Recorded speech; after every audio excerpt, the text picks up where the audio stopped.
Hey, it's Shana. Welcome to Controlled Chaos, the podcast where we dive into the world of recovery, sharing stories of experience, strength, and hope from those who have been there and made it through. No matter where you are in your battle with addiction, alcoholism, or mental health struggles, know that there is a way out. Throughout my sobriety journey, I have often felt alone and doubted my ability to even stay sober. Starting this podcast in my room just 2 months ago, I had a dream of reaching people just like me, those who felt hopeless. As a woman in recovery, I began with 0 followers, but with a dream of offering hope to even just one person. The mission of this podcast is to connect, inspire, and provide hope to those feeling lost or struggling with addiction. Remember, the opposite of addiction and isolation is sobriety and connection. Let's come together through the Controlled Chaos podcast and support each other on the journey to healing and growth. Hit that subscribe button, leave a review, and let's build a community of support and understanding. Love you mucho.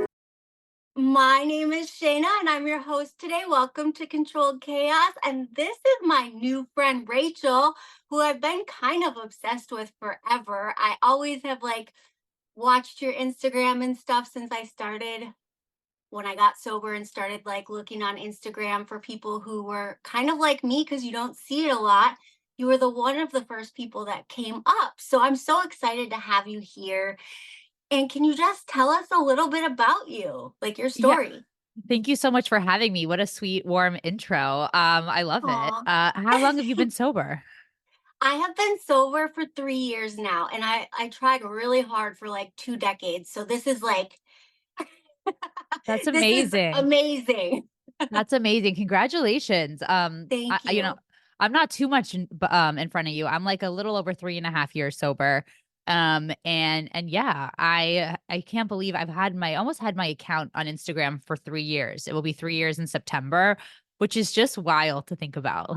It's been a long time. And a lot has changed and a lot of cool stuff has happened because of, the sober community on Instagram. And I'm just so grateful that I'm in this place now. And, thinking back to who I was before, like 3.5 years ago, I mean, she doesn't exist anymore. I mean, that person is just like totally gone. So I don't know. It's really cool. And I get to meet people like you and do things like this and come on your podcast. So yeah, thank you so much for having me. Yes, I'm so glad that you're here. So what kind of got you, what was the thing that was okay, it's time for me to make a change? Honestly, I mean, the cliche of it, of I was sick and tired of feeling sick and tired all the time. And I think COVID was the catalyst for my sobriety. I don't know if I could have gotten sober without COVID. So, COVID happens and I was working at a job that I couldn't stand, and I was in a relationship that I didn't want to be in anymore, but I didn't know how to get out of it. I was living with my now ex in an apartment we couldn't afford, and I hated the way I felt, and I had really bad digestion issues. My eye was twitching all the time for months. And my little sister was supposed to get married in June 2020. And so everything was kind of spiraling out of control. And I was literally praying to the universe for a pause in life because I needed to figure out what the hell I was going to do. And then all of a sudden COVID happened and I was like, did I manifest COVID into my life? Like, Right. did I manifest this? No, I mean, obviously it was scary and horrible and terrifying, especially here in New York City at the beginning. But my apartment lease was up in April of 2020. So my ex and I left the city and my job, got furloughed and then laid off. And so that problem was taken care of. My ex and our apartment was taken care of. My sister's wedding was postponed. So that was taken care of. So all of these things that had been really stressing me out and that I had been blaming my drinking on, even though I would have been drinking anyways, but I was blaming them on these external things that I thought I couldn't control. So then we leave the city, we go to my mom has a lake house and we're there and I love it there. And I was expecting that I would feel better. Everything would just get better. All these things were off my plate, but nothing changed. I still felt like crap. I was still drinking too much. I gained a ton of weight because I wasn't moving my body, and I was still miserable. And I was like, oh, so it wasn't all of those external things. It was me and my drinking. So, that was really the catalyst of me realizing that I had a serious drinking problem and that, I knew it. I knew it beforehand. Like I had said it out loud to a friend of mine years earlier and I knew, but I would just like bury it away and surround myself with people that also had drinking problems to normalize my own. And, I would always be like, one day in the future, I'll do it like after the summer, after the wedding, after, I would make excuses of when I would like stop drinking. Um, so yeah, like there was a moment in June of 2020 when I was like laying in my mom's lake. I was drinking by myself. Well, and I had my dog on my lap. And it was like a gorgeous day. And I'm drinking, and this like man went running by the house. And I remember thinking to myself, like, ugh, what a loser, like running on such a nice day. And this voice came into my head that I'd never heard before. And the voice was like, he's not the loser, you're the loser. And I was like, oh my God, I'm the loser. Like, why am I the loser? And the voice was like, well, he's like running and bettering himself and working out, and you're drinking by yourself like a blob in the lake. I was like, yeah, like that's accurate. And I thought, like, how do I get the motivation to see a nice day and want to like run and move my body, and not drink by myself in the lake. And I heard the voice be like, he's not drinking whiskey till he passes out on his couch every night. And I was like, yeah, that is true. So that was like my moment of clarity. People say like you get this like moment. And I had So like an you had an intervention with yourself. yeah. Yeah. I really love that. I love that. I think I'm very spiritual, and I've always been spiritual since before I got sober. I mean, it really ramped up after my sobriety, but I truly believe I was having a conversation with my higher self. I also believe that every single time I tell that story, which I tell that a lot, that story, that moment, I'm time traveling back somehow to that moment and just confirming even more that I had to stop drinking. Like I believe that like when we think about memories, it's a form of time travel. I know it sounds like a little crazy, but so yeah, I had this conversation and I totally freaked out and was like, okay, what am I gonna do? So I remember I also had like a pain in my side that was hurting, and it wasn't my liver. I think it was like my gallbladder, but it totally freaked me out. And I was like, okay, I have to see if I can go 2 days without drinking. Then 3, but I knew I wasn't trying to stop. I was like testing my limits to see if I would withdraw 2 days. And then I went like 3 days, and then I went 4 days. And I was like, okay, like this is we're gonna try. But I didn't actually stop drinking though for 6 more months. So I ended up getting back to New York City. I was still with my ex and started moving my body again. I started, I got some routine down. I was like very not grounded during COVID. 2020, I was all over the place. 2021, we were like back in New York City. And my mom asked me if I would do dry January with her. And I said no. I love that. Yeah, I said no. I was like, no, I don't want to do it. Sorry. And she had gotten me the book Quit Like a Woman by Holly Whitaker for Hanukkah. That's what she gave me as like a Hanukkah present. She was like, Chrissy Teigen held it on Instagram, so I thought you'd like it. I was like, you're trying to make sobriety cool, aren't you? Yeah, so I didn't start till the 3rd, and I just told myself I was going to go 30 days without drinking and to see, and I didn't even think I could do it. But I did. I did. And I started Weight Watchers on the same day because I would literally look in the mirror and not recognize myself. And I was like, you know what? If I'm not going to drink the points for my Weight Watchers, like maybe it will work this time. And it did. And I couldn't believe it. And I started like walking a million miles a day. And I got really like my ADHD like switched from like feeling like crap and like not wanting to do anything to being like super into like moving my body and trying to be healthy. And like, it's almost like I had to go from one extreme to the other extreme. And that's like how everything kind of started. I love that. So in the beginning, you said that when you wanted to kind of stop or whatever, that you did like 1 day, 2 days. Were you like physically dependent at that time, or you not sure? I don't know. Like, were I you wasn't drinking every day? yeah, I was drinking every day, and I was drinking like significant amount, but it wasn't like all day. It was like I would wait till it became like 5-ish.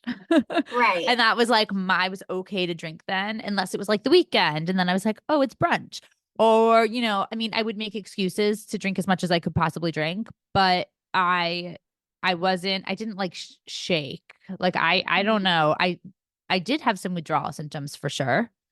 Yeah. Um, and it was scary. And I don't recommend people doing it the way I did it. Right. It was also a weird time, right? Like COVID lockdown was, Hard to get to the doctor, hard to do really anything, hey?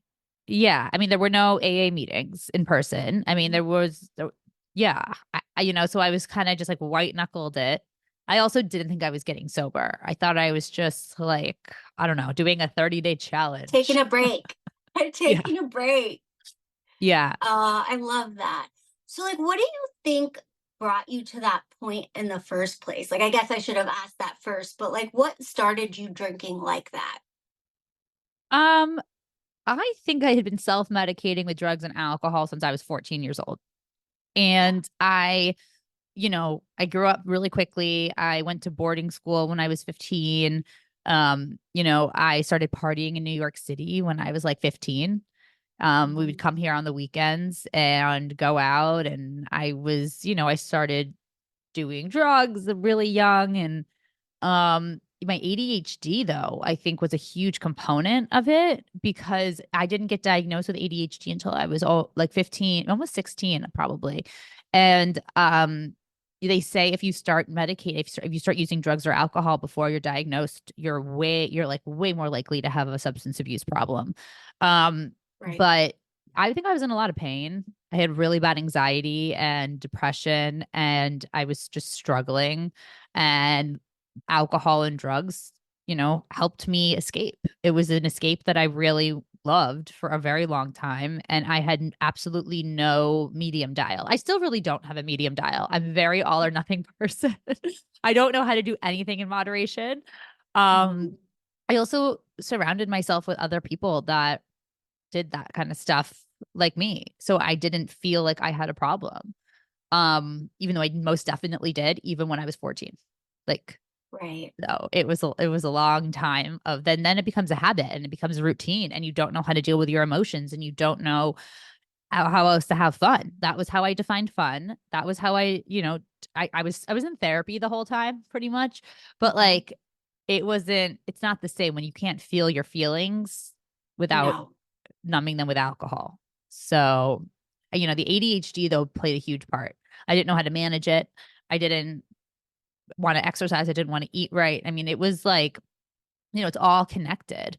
But the alcohol is just so detrimental for people with ADHD, especially, when you're still a teenager and your frontal lobe is still developing. And so, yeah, I mean, So, did you end up taking medication for your ADD when you were younger? yeah. Oh, yeah. Now, Yes. was that a good thing or a bad thing? I tell everyone I got on medication for ADD when I was like 12, and listen, like I could outdrink anyone because I was high as shit. Like I was so hyper, or not hyper, so much energy from my medication that like everybody else would be like passed out sleeping and I would still be up drinking like happy as hell. Did that happen to you? Or No, did I you have mean, like a different experience? it saved my life for sure. Without being medicated for ADHD, I don't think Mhm. I'd be here. Like for real.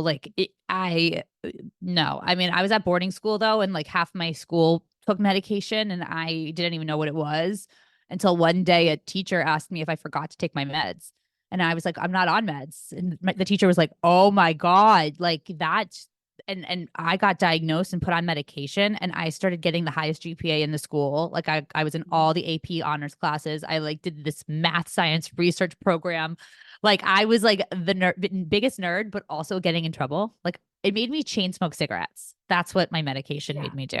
So I spent my entire boarding school 3 years of boarding school running into the woods with my friends to chain smoke cigarettes and hoping the teachers wouldn't catch us. I mean, that we like centered our whole day around it. And that's because the meds made me crave nicotine. Mhm. But no, I mean, truly, they saved my life. So That's I think good. That's everyone's very good. just different, you Yeah, just know? very different. Once I changed medications, like I do amazing on my ADHD meds, but I took Adderall at like a super young age and it was not like a good look for me. Hmm. Yeah, Adderall is like I was on Adderall back then too. I've tried a lot of the medications. By this point, I'm still on ADHD medication, like to this Yeah, day. me too. And I think, it works for some people, other people, they don't need it. I know that I need it and I need to take it every single day. Like for a long time, I only took it Monday through Friday, and then I wouldn't take it on the weekends. That's so bad for you. I did that for so long and it really messed up my whole body. Like you would almost Up withdraw and from it. down, right? Yeah. And then starting again on Monday again. And my body was just like, and I would binge eat on the weekends because I wouldn't be on the medication. I'd want to sleep all weekend. I mean, I think back to those times and I just feel so sorry for that version of me and for doing that to Right. myself. Um, but yeah. So Yeah. So a lot of my listeners, I'm from Michigan, the Upper Peninsula. It's super, super small down here. So I've been to New York. My brother used to live there. It's crazy. So can you tell us what life was like there, like in your drinking days? And now, like, it's such a social, like, I can't even explain it. Like, not like here. yeah, I mean, I think New York City is such I think it's the best city in the world.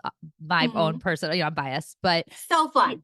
it's what you make of it though, right? You can Yeah. find literally anything here and you can find any community, any type of person. When I was drinking still, there was most of my 20s I lived in Brooklyn and Mhm. I totally thought I was a hipster. And I did a lot of drugs. I just went out every single night. I would make all my friends at dive bars. I knew everybody in my neighborhood because of the drinking, right? Like I knew Mhm. all the bouncers. I would lose my wallet all the time. There was one summer I lost my wallet like 5 or 6 times. So I didn't have an ID. And so I could only go to the places where the bouncers knew me. And I would have to like, it was just like, I was a hot mess, like out of chaos. My life was chaos all the time. Something was always happening. I would just like, it was dangerous, a lot of the stuff I used to do. And I was a pass out sleeper. I mean, pass out drinker. Like I would just Mhm. drink until I fell asleep somewhere. Me too. Yeah. And yeah. And so that was like dangerous. And, so things of mine would get stolen. I'd lose my phone. I mean, it was horrible. Um, but yeah. And then I I met my ex and totally clung on to him. And, my drinking definitely got worse in our relationship because I think I realized we weren't supposed to be together, but I had already done my very impulsive, without thinking stuff where we got married behind my parents' back at the city hall because he was from Italy and I wanted us to be together. So yeah, my drinking got worse. And then I got my dog, George, because I needed like something to take care of besides myself. Mhm. And I also thought that would give me routine. And I would, but I still woke up with a hangover. I would just then have to like walk my dog and like feel like crap. Yeah. Um, yeah. So, that the city it was fun. Quote, I thought it was fun, quote unquote. But looking back, it really wasn't fun. It was like the same thing over and over, sitting in the same spaces, drinking the same stuff, like meeting the same kinds of people. Um, so now and then in sobriety, uh, I totally saw a whole different side of New York City. I mean, I was living in the Upper East Side when I got sober, which is where I live now. And I had never explored Central Park. Like, I realized I had lived in New York City a very long time and I did not know my way around Central Park. Like, I was embarrassed by that. I'd only drank in the park, and the park's huge, to be fair. Like, in Right. Central Park, it's massive. But so I got sober, and my dog, we would start walking to the park and then we'd turn around before, like right when we got inside, because I didn't want to get lost. I had anxiety. I was like, we'll just like go to the park and turn around. But my dog, George, he's like Mr. Explorer. He would like pull me into the park and he would like pull me further and further. And it Mhm. was very like much in line with my sober journey. Like the further I got into my sober journey, the further we explored Central Park until like at one point, George, we were off leash. You could do off leash before 9 a.m. And we were doing like a 6 mile loop around the park. And I was just like, wow, I mean, this is a whole side of New York City I definitely didn't appreciate. I definitely would have never come and done this if I was still drinking. And it really just Mhm. like opened my eyes to a whole new side of the city. And that's where the Instagram account name came from. It was quite very literal. It Mhm. was a literal sober in Central Park, you know, title. But yeah. And then now what it's like is there's so much cool stuff to do when you're sober here. I mean, it's like I honestly like that I'm a city person, but I can't imagine living in the suburbs sober. Like I don't know what I would do with myself. Like there are, I'm actually working on a team. We're opening a non-alcoholic bar and cafe in the next few months. And it's gonna be like Yes. announced soon on social media, the whole team. But there's a lot of cool stuff happening here. And, I started putting on not sober events so people could meet other people and make friends. Started working with non-alcoholic beverage companies because they, right when I got sober was when these non-alcoholic beverage companies were really on the rise too. And Mhm. so, I really had to change my identity from the party girl, which is what it was for so long, to the non-alcoholic party girl. Yes. I Yeah. love it though. You talk a lot about like anxiety and stuff like that. And so I want to know because like I had super, super bad anxiety and I would talk myself into, and I really did think it was true that I needed alcohol to calm me down. Like it would calm me down. But once I stopped drinking, and not for like 30 days, because I was still pretty anxious after 30 days, I'm not going to lie. If I thought what I felt like at 30 days was how I would have felt for life, I probably would have kept drinking because I felt better, but not a whole lot better. But like at 6 months, around 6 months, I almost had like no anxiety. So, like, this whole thing that I had been telling myself forever about how I was just anxious and depressed, like, all the time, really, I had been drinking since I was like 12, and it wasn't real. It was like the chemicals, right? And a lot of things I never learned how to deal with, like my feelings, my emotions. So, my automatic reaction was anxiety.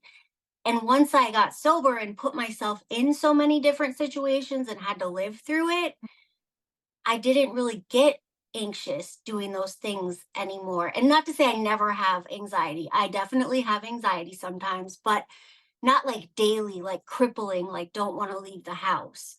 So, do you still have anxiety? What does that look like? Yeah, no, I totally relate to everything you just said. I mean, I agree. I used to have crippling anxiety where I didn't want to leave the house at all. I thought everyone was like looking at me or judging me or talking about me. I was paranoid. My depression was so bad I couldn't get off the couch. Like, no, I mean, it was very bad. Now, yes, I still get anxiety about things. I'm an anxious person. I still have an anxiety disorder for sure. Mhm. But nothing like what it was. I mean, it's hard for me to even almost like remember the before days because it was so Mhm. bad. It was like I blocked it out. But no, there was like a tightness in my chest at all times. It never went away. And it was like hard to breathe, it was like, oh my God. And that went away. I would say too, yes, that around 6 months is when things like really felt like, oh my God, I don't really have anxiety anymore. But I noticed a difference after 30 days. I mean, that's how bad.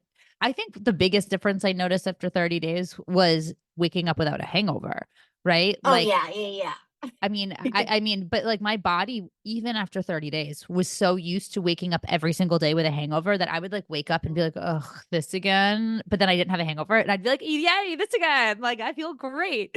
And I would like start singing to myself and like go to Central Park in the morning. And I just like couldn't get over how good I felt in the mornings. And then how much I was getting done. And the anxiety just like went down and down and down to a place where like I didn't have anxiety anymore. Like things will trigger anxiety. If I have to travel out Yeah. of the city with my dog for 2 weeks, like I just had to do a few weeks ago, like I get anxiety before I have to do that. Mhm. Like, but it's not stuff like that's gonna cripple my day or like, I used to not be able to even go places alone, really. Like I didn't want to go explore neighborhoods. I didn't want to, go to the street fair down the street. I didn't want to like do things. And, the drinking and the anxiety really held me back from like living my life. Like I just Mhm. would stay home and like binge watch TV and drink like that. So depressing and sad to think about. It is. It's crazy, like how long that we lived like that, and we're like, this is life, right? And I had drank so long like that, and I was like physically dependent. Like I would have to drink when I woke up to go to the bathroom because I was so shaky.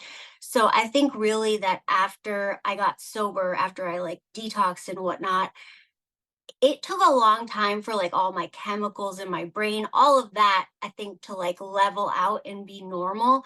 So I had like a real period of like still depression when I first got sober.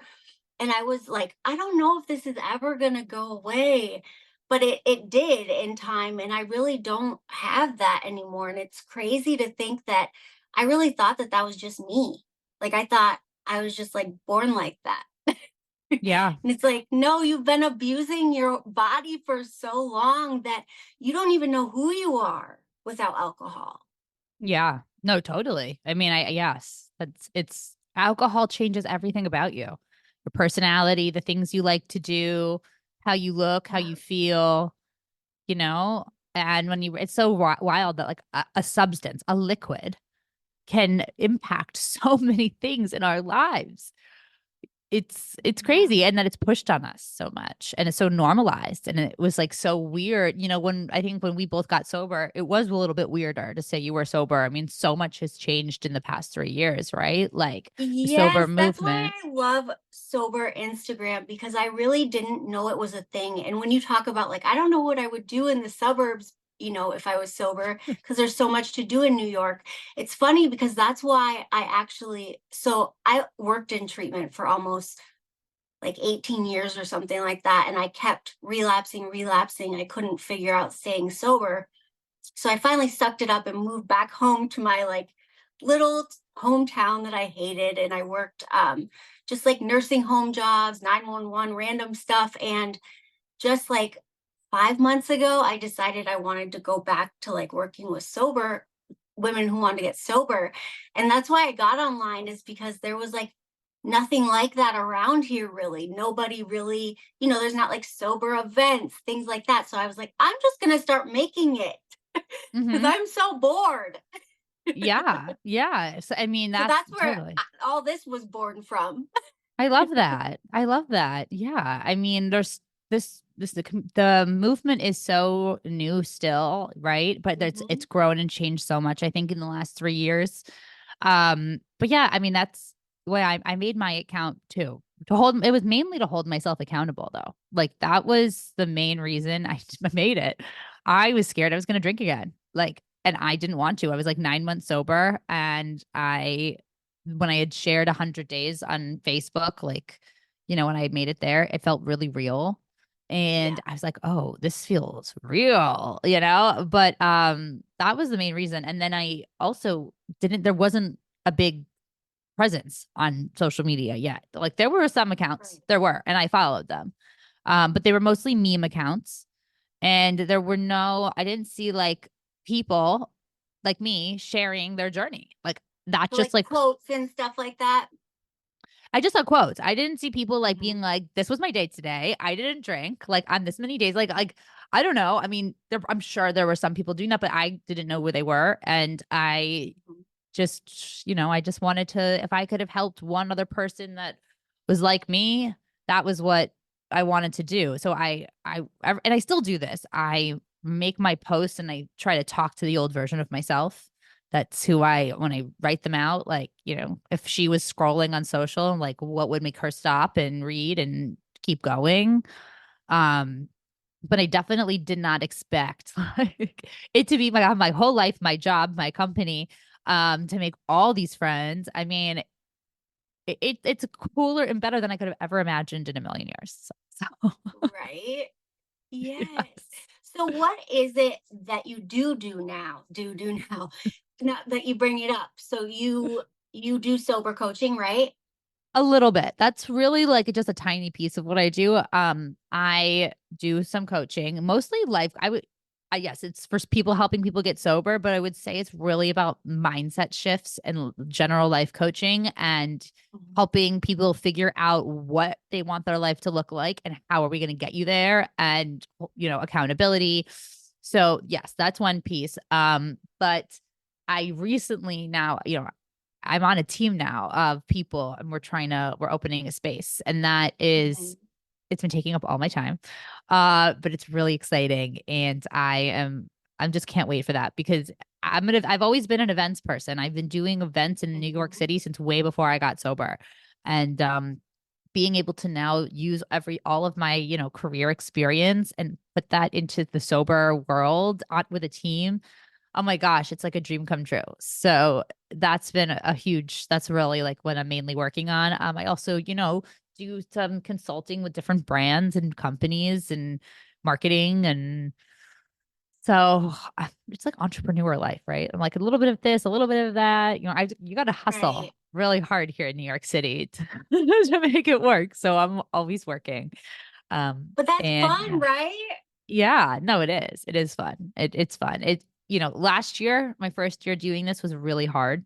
It was really tough. And I didn't know if I was going to make it. Like Yeah, financially wise, you mean? all of it. Financially wise, I got burnout. I was running myself into the ground. I had to figure out how to balance everything. I had no idea. I didn't have a plan. I just was like grasping at straws, trying to do it all, then like burning out. I mean, it was a really tough year last year. Mhm. But I learned a lot, and now I'm feeling really good about everything. So like, okay, I didn't give up. I thought there were moments last year when I just wanted to give up. And I didn't know if I had made the right decision. I didn't know, oh my God, am I just like wasting all my money because I don't I want to work for myself? Like, I had a lot of doubt, but I just kept believing and kept believing in myself. And no, I felt like I was on the right path, but it's really hard to keep going when you're unsure. You just have to, it was the leap of faith, right? And I think a lot of people do that in sobriety too. It Yeah. feels funny. It feels weird. You're like, am I doing the right thing? Am I sure I'm supposed to be doing this?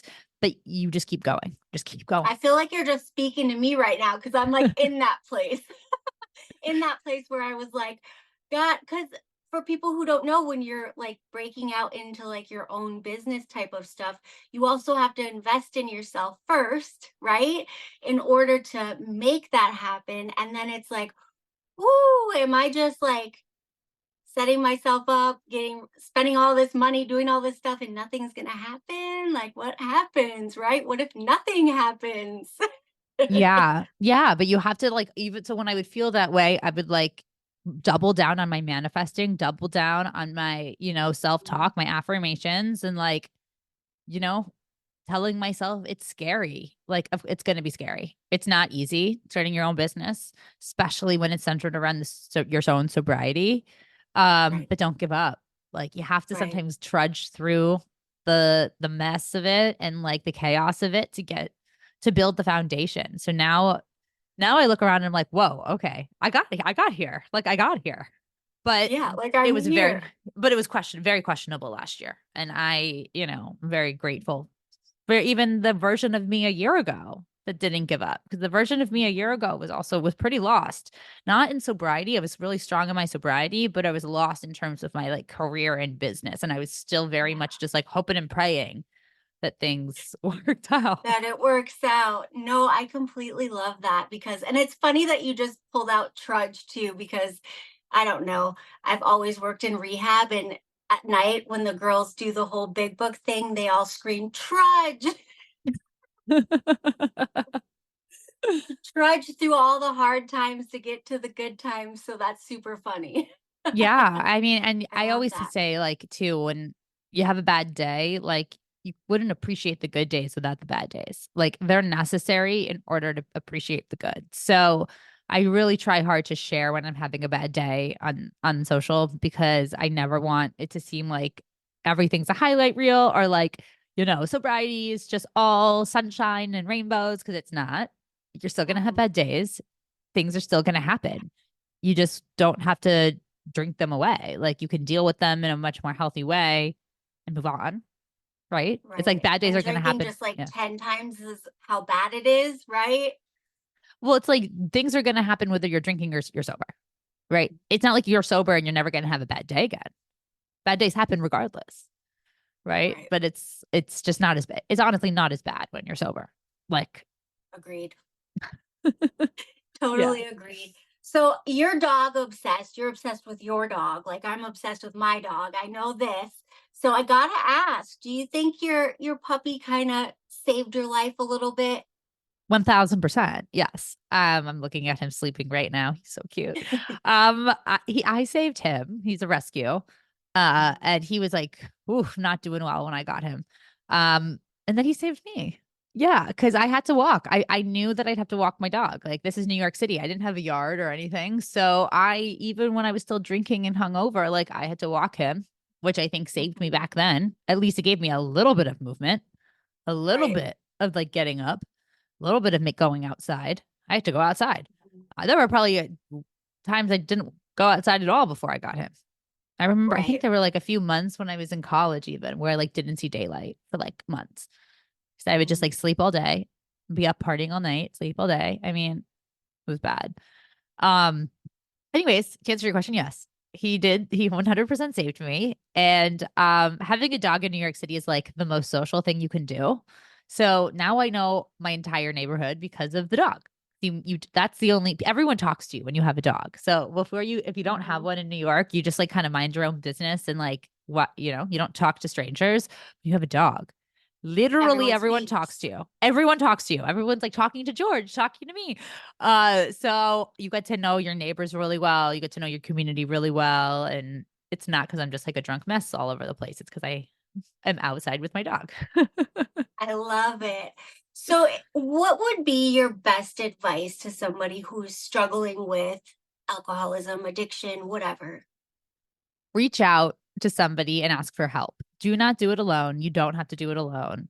And don't be scared of what your life's going to look like without alcohol. Like, don't try to think about like, I'm not going to be fun. I'm not going to like all the stuff you're thinking right now is not true. I promise you, it's not true because we tell ourselves lies in order to keep ourselves trapped in the vicious cycle of alcohol. So try to like remove all of these limiting beliefs that you have about yourself, about alcohol, about life and sobriety, and just like take the leap, take the plunge and try it. And don't give up after 30 days. Make a goal, go at least 90 days, try to go 6 months, right? But don't tell yourself it's going to be forever. Just like make a very specific goal and then reevaluate how you feel then. And I guarantee you, you're not going to want to go back to drinking. So true. So true. So tell everybody where they can find you, all of that stuff. You can find me at Sober in Central Park on Instagram. And yeah, like if you are in New York City, definitely keep a lookout for cool events happening in the city. We'll be announcing the name of the space and the whole team in like a week or two. So it's gonna be really exciting. And yeah, I'll soon, hopefully, I'll have a dedicated space where I'll be doing my own programming, my own events, not far from where I used to live in Brooklyn when it's like a whole full circle moment. So yeah, come see me if you're in New York and like give it like 6 months. I love that. So this episode will probably be coming out in like 2 weeks. So hopefully we'll be able to like announce with you where you're going to be at, all that jazz if it's out. Yeah, Yay. definitely. All Well, thank you right. so Thank much you for having so me. much. Yes, I was so happy to have you on. Thank you so much. Thanks for having me. As we conclude this powerful episode of Controlled Chaos, a recovery podcast, I want to extend my heartfelt gratitude to each and every listener who has joined us on this journey of resilience and renewal. These stories are shared with the hope that someone out there struggling in the shadows of addiction may find a glimmer of hope and inspiration. If you're listening and in need of support on your own path to sobriety, please remember that you are not alone. Visit my website at www.controlledchaoscoaching.com and schedule a discovery call today. Together we can explore the possibilities of healing, growth, and a brighter future ahead. Thank you for being a part of this community, for your courage in facing your challenges, and for believing in the power of transformation. Remember, there's always hope, and help is within reach. Until next time, stay strong, stay hopeful, and keep moving forward on your journey to recovery. Love you mucho.